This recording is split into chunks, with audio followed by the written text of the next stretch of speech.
Hello everyone, welcome to my educational channel for kids. Now we want to study how do the pollination occurs. We have seen the process of pollination.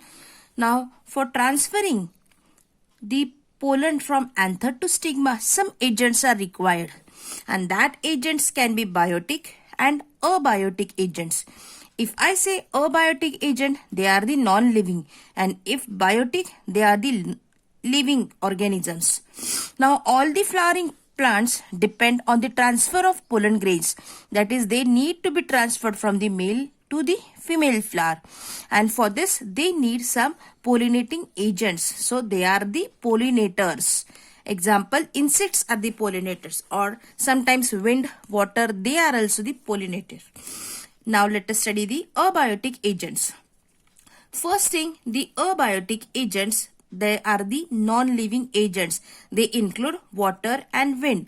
So now we have to study how does the pollination takes place by the help of wind. First point, pollination by wind, that is also called as anemophily.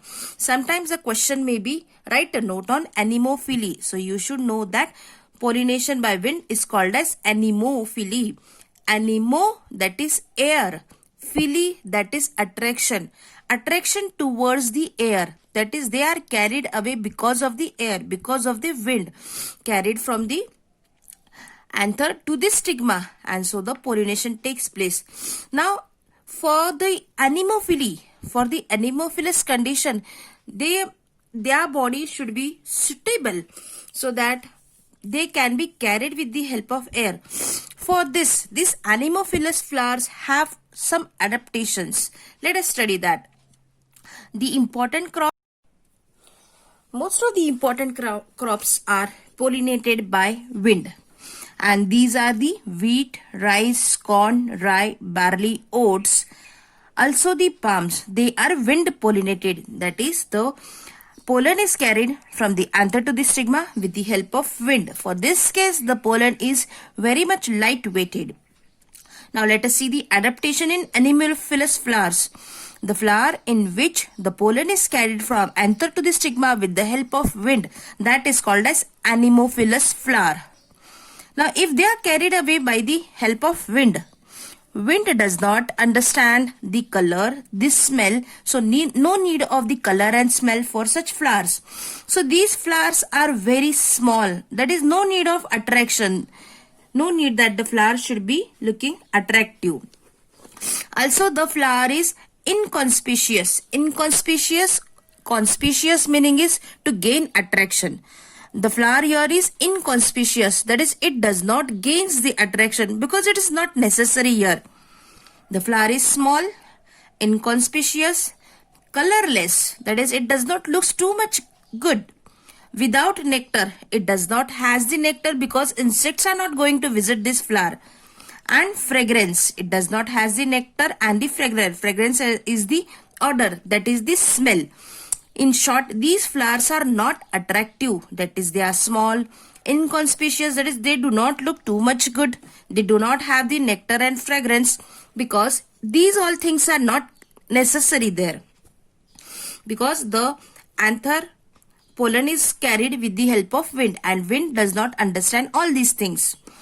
The pollen in this case should be light in weight. As it is light in weight, it can be easily carried with the help of wind. For that, it is dry, so that it can be easily carried. Again, the next thing is, the pollens are produced in large number to increase the chance of pollination considering wastage of pollen grains. If they are carried away with the help of wind, there may be wastage of large number of pollen grains. Though there is wastage of a large number of pollen grains, but there should be still some pollen grains remaining for us to pollination or fertilization to be successful. And for this, too much large number of pollen grains are produced, so that whatever the wastage happens, still there may be some pollen grains remaining for the process of pollination and fertilization. In this case, the stigma is feathery to trap pollen carried by the wind currents. Stigma is feathery. As it is feathery, the pollen grains can be trapped inside it because of the wind currents. Along with the feathery stigma, the stamens are exerted with long filaments and versatile anther. Because of this, they are exposed to the air and easily carried. The stamen and stigma are exposed to air currents. That is, they are little bit longer and taller so that air can carry them. Here you can see the maize plant that is pollinated by wind.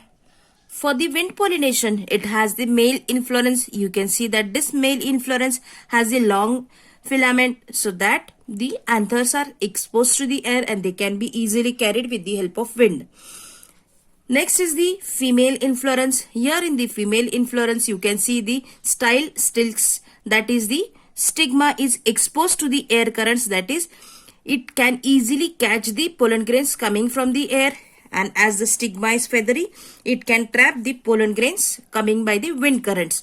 So the main thing in this maize plant, we want to study just the male inflorescence, that is showing the long filaments, and the female inflorescence, that is the female flower having feathery stigma. So this is the anemophilous flower and the process is anemophily. For the process of anemophily, there is some adaptation in the male flower and the female flower. So here we have completed the process of anemophily.